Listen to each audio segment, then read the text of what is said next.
6 months ago, he humiliated her in front of New York's elite. Tonight, when she walked in, even he stood up. No one said a word. The music stopped, and half-raised glasses froze in the hands of those who once mocked her. The woman they used to call the pathetic ex-wife now moved with a grace that made the entire room hold its breath. She was no longer weak, no longer hiding tears behind makeup. She had turned pain into power. Every step, every breath was proof that a woman may fall, but she will never stay buried. The man who once betrayed her, who once shamed her under glittering lights, could only stare. Because what he lost wasn't a wife. It was the woman the whole world now admired. If you've ever been belittled, ever been broken, stay. Because this story is the most beautiful revenge for every woman who's ever been made to hurt. Like and drop a, if you believe every scar can become a crown. Nariah Blake came to New York with 2 suitcases and a dream. The city was noise and ambition, but she believed it would make her someone. At a business event, she met Ethan Cole, the kind of man whose name carried weight before he even spoke. He was wealth, charisma, and certainty wrapped in a tailored suit. He told her, "You don't need to chase opportunity, Nariah. You are the opportunity." And for the first time, she believed it. Soon, she was beside him, in boardrooms, at galas, in photos that defined success. She became a symbol of modern love, a black woman who had conquered Manhattan. Their penthouse touched the clouds. Their love seemed untouchable. People called her the lucky one. She smiled, pretending luck had anything to do with it. She didn't see how quickly admiration could turn into envy, or how fragile the word belonging really was. Because in New York, everything sparkles, right before it shatters. Their wedding looked like a movie. The plaza glittered with chandeliers and champagne. He said she made him believe in forever. She said he was her home. They built an empire, business meetings by day, candlelight by night. The city adored them. Magazines called them the new American royalty. Every photograph was flawless. His hand on her waist, her laughter, their perfection.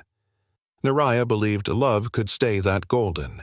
She memorized his face, his warmth, the sound of his voice when he said her name.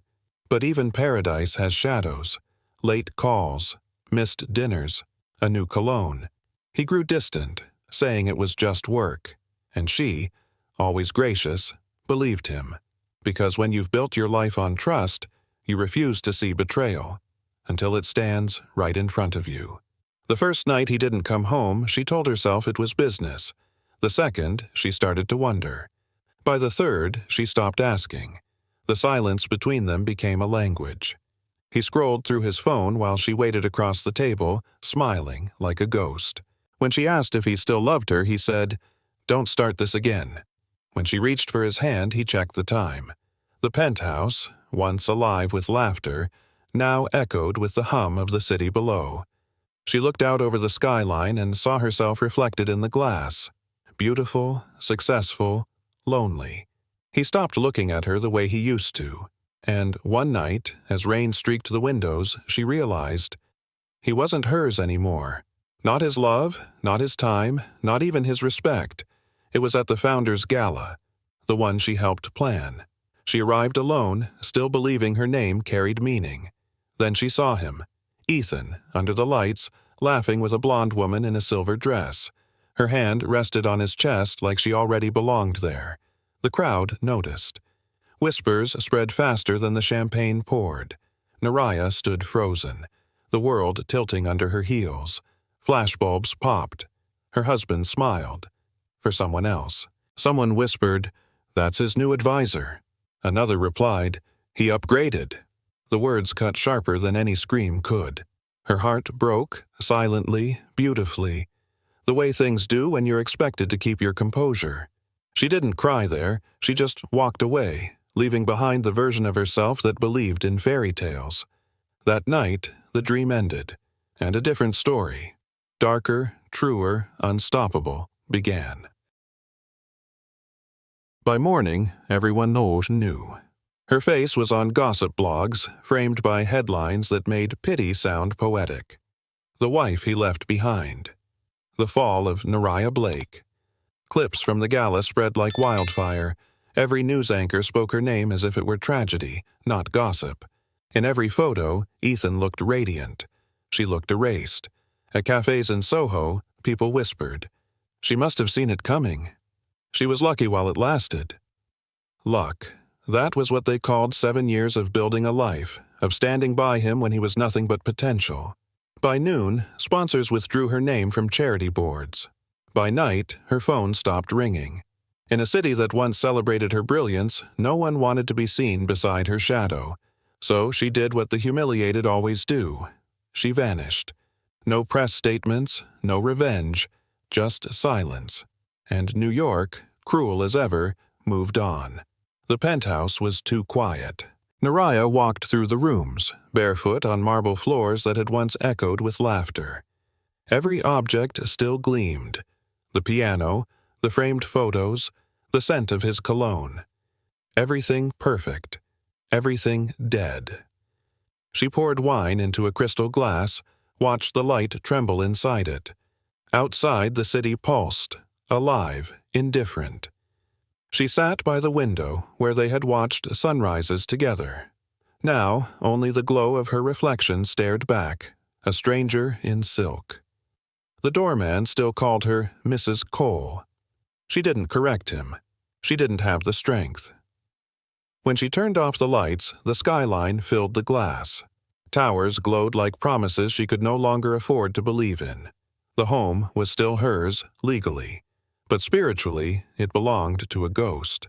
She whispered to the dark, "If I disappear, will anyone notice?" No one answered. Just the hum of the refrigerator, steady, indifferent. The only heartbeat left in the apartment. The courier arrived on a Thursday. A slim envelope, expensive paper, no note. Her hands trembled as she read the words she already knew were coming. Differences in vision. Mutual respect.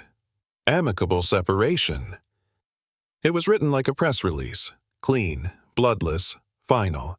Ethan didn't even deliver it himself. He had lawyers for that. Every asset, the penthouse, the company shares, the investments, all in his name. Every dream she had helped build was gone. She laughed, a sharp sound that frightened even her. Then she signed. The pen hovered over her name. She paused at the last line. Nariah Blake. That was all she had left. Her name, her dignity, barely intact but still hers. She sealed the envelope and placed it on the marble counter. Then she looked around one last time. Everything glittered. Nothing belonged to her.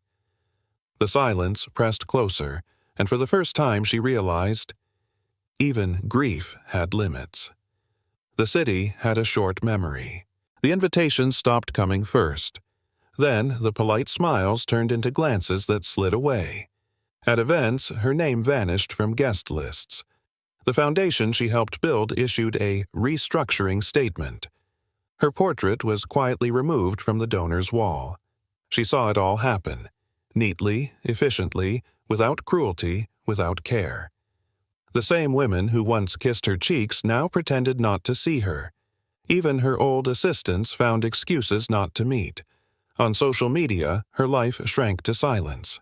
People unfollowed her like it was hygiene. Her image disappeared from articles that once praised her. Every digital trace cleaned, replaced, rewritten. It was as if Nariah Blake had never existed. She stood in front of the mirror, trying to find proof that she was still real. Her reflection blinked back. Beautiful, exhausted, fading. "They erased me," she whispered, and for the first time she wondered if they were right to. Days turned to blur. Time lost shape. She stopped opening curtains, stopped answering calls. The world became a muted hum outside her window. In the mirror, she barely recognized the woman staring back, eyes hollow, skin dull, a ghost wearing her own name. One night, the city thundered with rain. It sounded like applause for someone else's victory. Nariah dropped to the floor, her breath breaking, her tears running until there was nothing left to give. Every betrayal, every whisper, Every loss poured out of her in silence. When the storm eased, she sat up slowly. Her hands trembled, but her spine straightened. "I may be broken," she said aloud, voice hoarse but steady, "but I'm still here." The city lights flickered across her face, a quiet promise, a warning, a beginning, and for the first time the silence didn't scare her. It waited, for the woman she was about to become. Brooklyn smelled like rain and possibility. The apartment was small, one window, one desk, one thin mattress. But it was hers. No marble floors, no skyline view, just space to breathe. Naraya unpacked her few remaining things, a coffee mug, her mother's photo, a battered laptop. She opened it, fingers hovering above the keyboard. Blank page, empty life, same thing. She started typing. Not emails or apologies, but ideas. Business plans, contact lists, notes from old journals she'd once written in hope. The world had stripped her of wealth, of status, of name, but not of mind, not of hunger. Outside, sirens echoed through the city. Inside, she built quietly, sentence by sentence. She stopped checking Ethan's life online, stopped wondering who still whispered her name. Every morning, she woke before dawn, made instant coffee, and wrote. Every night, she reminded herself, rebirth isn't loud. It begins in silence. The phoenix doesn't rise in fire. It rises in dust when no one's watching. Reality hit harder than betrayal. No one would hire her. Every email came back the same. Polite rejection, hidden fear. No one wanted trouble with Ethan Cole's circle. She started selling jewelry, one piece at a time. Bracelets from their honeymoon, earrings from the Met Gala, the diamond necklace he'd said matched her skin. Every diamond she sold was a story of what she'd survived. She lived on instant noodles and second-hand books. Her savings drained faster than she could count. Bills stacked. Pride thinned. Some nights she stared at her reflection in the dark window and whispered, "This isn't the end. It's the beginning that hurts." Still, she refused to go home. Atlanta was comfort, but comfort meant surrender. New York had taken her dignity, but it had also taught her how to fight. She began networking in coffee shops, pitching ideas to anyone who'd listen. Some smiled politely, most ignored her. But Naraya had learned something powerful. When you've lost everything, rejection no longer scares you. One sleepless night, she found an old notebook buried beneath her files. Inside, pages from grad school, plans she'd once made for connecting small Black-owned businesses to global investors. Her handwriting was fierce, young, full of light. Reading it felt like meeting a version of herself she thought was gone. An idea began to burn. If Ethan had taken her empire, she'd build another, one with her name on it. No borrowed status, no borrowed love, just her mind, her vision. She mapped out everything on sticky notes across the wall: markets, contacts, strategy, purpose. It felt like oxygen after drowning. For the first time in months, she smiled, not for cameras, but for herself. That night, she whispered to the city through the cracked window, "You took my crown. I'll make my own throne." The next morning, she registered a business name, Bridgeline International. The woman they erased was gone. The one rebuilding would not be ignored. Bridgeline International existed only in a Gmail inbox and Naraya's faith. No office, no staff, no budget. But she had an idea. And that was currency enough. She reached out to former contacts, offering free consulting for small brands. Most didn't reply. A few said, "Maybe later." Then, one message came in. A boutique in Harlem needed help exporting their handmade candles. They couldn't pay much, but they believed in her. It wasn't glamour, it wasn't power, but it was something real. She spent nights drafting reports, researching suppliers, calling distributors across time zones. Her laptop overheated, the Wi-Fi flickered, but she didn't stop. When the first order shipped successfully, she cried. Quietly, fiercely. No press release, no applause, just the soft hum of a woman proving she could still create. Her world was small now, but every small victory was a seed, and Naraya was learning how to plant again. It happened at a local business forum. She went only because the ticket was free. In the corner of the room stood Caroline Reed, the legendary CEO who had built a retail empire from nothing. Silver hair, sharp eyes, presence like gravity. During a Q&A, Naraya asked a question about funding bias against minority entrepreneurs. Her voice shook, but her words didn't. Afterward, Caroline approached her. "You've got the mind of a builder," she said. Naraya almost laughed. "Builders need resources." Caroline smiled. "No, they need vision. Resources follow."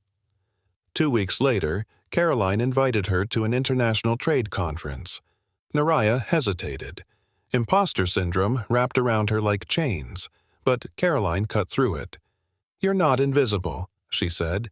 "You just forgot to stand tall." In that moment, Naraya felt the ground shift beneath her.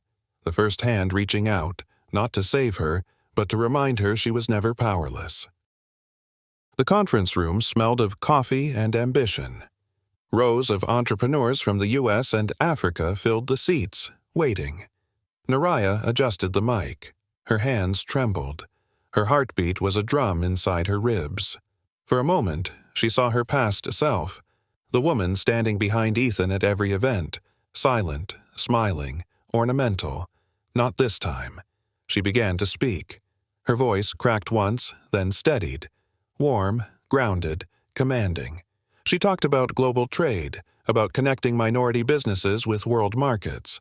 She spoke not from theory, but from scars. The audience leaned in. No one whispered. No one looked away. When she finished, there was silence. Then applause. Real applause. Loud, rising, unstoppable. Someone stood. Then another. It wasn't pity. It was respect. Caroline smiled from the front row, eyes glistening. "You did it?" she mouthed. Naraya exhaled. For the first time since losing everything, she didn't feel like she was proving herself. She felt like she was becoming herself. Success didn't arrive in a rush. It crept in quietly, disguised as consistency. 1 client became 3. 3 became 12. Emails started with her name, not her past. Bridgeline International turned profit for the first time. Not millions, but enough to keep the lights on and her dignity intact. Naraya's reflection began to change. Her curls framed her face freely now, no longer straightened for approval. Her eyes, once dimmed by doubt, burned steady and clear. She spoke at more conferences, mentored young women, built partnerships across borders. People started saying her name again, not in gossip, but in gratitude. And when she saw her company logo printed on a trade banner in Times Square, she smiled softly. The woman they erased was gone, and in her place stood a queen, crowned not by diamonds or men, but by resilience. It began with an article. The Return of Naraya Blake, From Scandal to CEO. Then came another. Then television segments. Then interviews she almost turned down, but didn't. Her story spread, not as tragedy, but triumph. They called her the woman who rebuilt herself from ashes. Somewhere in Midtown, Ethan Cole read those headlines. Each word felt heavier than his glass of scotch. At his office, younger investors whispered her name like prophecy. Clients mentioned her firm, Bridgeline, admiringly. For the first time, his empire trembled. He told himself it didn't matter. He told himself she was lucky. But, late at night, when his new partner asked why he couldn't sleep, he didn't answer. Because deep down, he knew. Her name now carried more weight than his, and every success she gained echoed like a verdict. The envelope was cream, heavy, deliberate. The logo embossed in gold. The annual Empire Gala. Naraya stared at it for a long time before opening it. It was the same event, the same ballroom, where Ethan had flaunted his new mistress and erased her in public. Only this time, the theme read, Women Who Built Back. She laughed under her breath. The irony was too perfect. The committee wanted her as a guest speaker to share her story of rebuilding after loss. She could almost hear the whispers that would come. Will she show up? Will Ethan? She smiled. Yes, she would show up, but not for revenge, for presence. The letter ended with one line that sealed it all. Your journey has inspired a city. She folded it carefully, placed it beside her computer, and whispered, the timing couldn't be better. Weeks turned into rehearsals. The dressmaker pinned the final stitch on a gown of midnight blue, a color that drank light, then gave it back. Crystals caught along the hem like captured stars. Naraya practiced her walk in the mirror. Slow, balanced, certain, not to impress, to own the ground beneath her. Her speech was printed, memorized, rewritten. Every word crafted not to wound, but to rise. Caroline dropped by one evening, handed her a small diamond pin.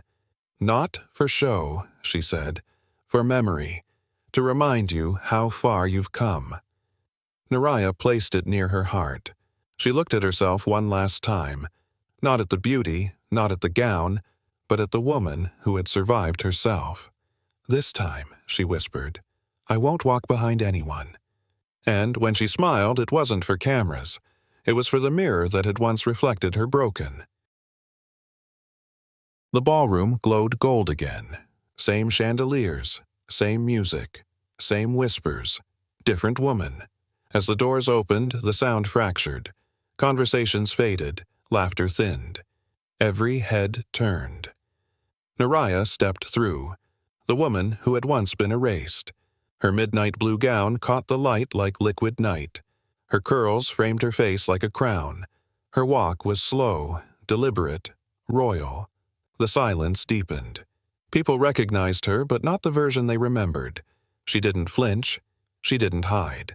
Eyes followed her as she crossed the marble floor.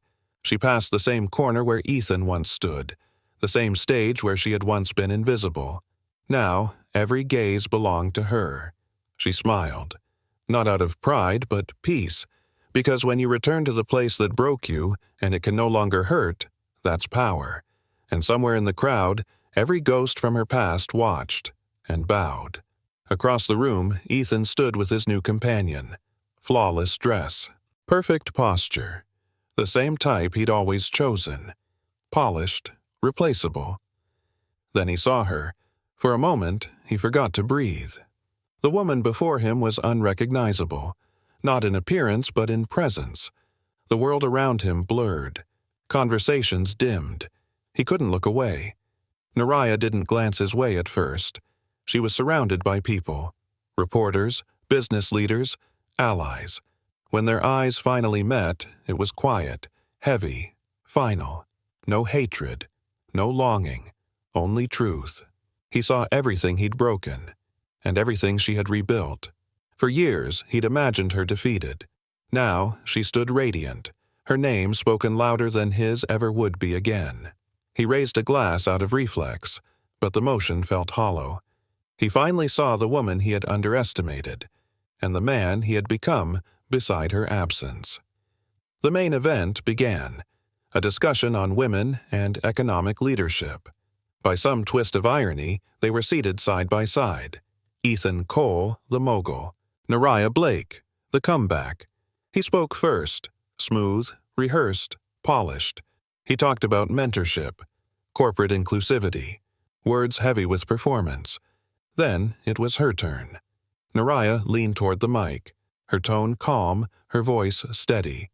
When you lose everything, she said, you finally learn what can't be taken. Silence. Then applause. Then thunder. Every woman in the room rose to her feet. Even the men couldn't fake indifference. Ethan sat still, smile frozen. The spotlight that once belonged to him now illuminated her truth. Naraya didn't look his way again. She didn't need to. The applause said everything. It was the sound of a story rewritten. When the panel ended, the crowd swarmed her. The same people who had once turned away now lined up to shake her hand. Investors, politicians, editors. She met each gaze, warm but measured. No bitterness, only grace. Across the room, Ethan watched. He tried to step closer once, but the crowd between them was too thick, and somehow it felt right that way. For the first time, he wasn't the center. He was the shadow. Every word spoken, every camera flash, pulled her higher into a world he no longer owned. Caroline appeared beside her, smiling quietly. "This is what rebuilding looks like," she whispered. Naraya nodded, eyes soft. She finally understood. The opposite of erasure wasn't revenge. It was presence. And as Ethan stood alone, she realized the balance had shifted completely. He was now the footnote in her story. Later, the ballroom thinned. Music softened. Naraya stepped out onto the terrace for air. The city glowed below, a mosaic of light, memory, and forgiveness. Footsteps behind her. Ethan. He stopped a few feet away, hands unsteady, voice lower than she remembered. "Naraya, I wanted to say I'm sorry." She turned, met his eyes, calm, certain. "I'm not angry anymore," she said. "I'm free." He looked at her glass, the red wine catching light like old wounds closing. "I didn't realize what I destroyed until now," he whispered. She smiled faintly. "That's not my burden to carry." They stood there, two people once bound by love and pride, now separated by peace. She lifted her glass slightly. "To the past," she said, then turned away, leaving him with the skyline and the silence he had earned. The band began its final song. Couples drifted to the floor, silk and tuxedos swirling under golden light. Ethan approached. "Just one dance," he said, his voice almost gentle. It was the same voice that had once promised forever. For a heartbeat, the years folded. She saw the man she had loved, and the boy he had never stopped being. Then she smiled, small and kind. "No," she said, "not this time." The music swelled, but she didn't move. She stepped back, not away from him but toward herself. Cameras caught the moment. The way she lifted her chin, the quiet finality in her eyes. He stood frozen, surrounded by everything he'd once owned, watching the only thing that had ever truly belonged to him walk away. Naraya turned, her gown trailing like a flame across the marble. Each step was freedom measured in soundless grace, and as the doors closed behind her, the story he had written ended. Hers had just begun. Silence lingered after she left. Then, slowly, the room erupted. Applause rose, not polite, real. It rolled across the ballroom like thunder, a sound that reached her even through the doors. They weren't clapping for her beauty, not for the scandal that had once defined her. They were clapping for survival, for the courage to walk away without hate. Caroline wiped her eyes. "You did it," she whispered to no one. Inside, Ethan stood motionless. For the first time, he understood the cost of power without grace. The applause kept growing. It filled every corner of the room, then spilled into the street outside, echoing against the city she had rebuilt herself in. This time, the sound wasn't about status or spectacle. It was for her soul, steady, scarred, luminous. And somewhere beyond the closed doors, Naraya smiled faintly, knowing the noise behind her wasn't for loss. It was for becoming. Dawn crept over the skyline, soft and golden, spilling light through her apartment window. Naraya sat by the glass, coffee in hand, watching New York breathe awake. The city looked gentler now, or maybe she had finally stopped seeing it through pain. Last night replayed in her mind. The faces, the applause, the silence after her refusal. It didn't feel like victory. It felt like peace. She didn't need to win. She only needed to arrive, whole. Her phone buzzed with messages. Congratulations, interviews, offers. She read none of them. Instead, she whispered to the morning light, "I'm still here." The words weren't defiance anymore. They were gratitude. Outside, the city kept moving. Loud, bright, relentless. Inside, she smiled softly. It wasn't revenge she felt. It was freedom. The quiet kind that doesn't need to be seen. Weeks passed. Bridgeline expanded. Her name spread across cities she once only dreamed of visiting. Then came the call, an invitation to grace the cover of Forbes Women. When the issue released, her photo filled the stands. Nariah Blake, bold, poised, unbroken. The headline read, "From Erased to Empowered." People shared her story everywhere. Not for gossip, but for inspiration. In every interview, she spoke of rebuilding, of identity, of what it means to survive and still remain kind. Ethan's name never appeared again beside hers. He had become a chapter she'd outgrown. One evening, she passed by a newsstand, saw her own face staring back, and smiled quietly. She had become everything she was told she couldn't be. Not because the world forgave her, but because she forgave herself. And in that quiet victory, the city that once buried her now carried her name in lights. To every woman who has ever been replaced, erased, or made to feel small, this story belongs to you. You don't need revenge. You need resurrection. Because there is strength in the quiet rebuilding and beauty in surviving without bitterness. Power isn't found in being chosen. It's found in choosing yourself again, even when no one else believes you can. Nariah Blake learned that the world can take everything: money, love, reputation, but it can never take the will to begin again. She rose not to prove them wrong, but to remember who she was before they tried to define her, and in doing so, she became everything she was told she couldn't be. If her story touched you, share it. Because somewhere, another woman is standing in her own silence, wondering if she can rise after the fall. Tell her she can. Tell her she will. Because every time a woman remembers her worth, the world becomes magnificent again.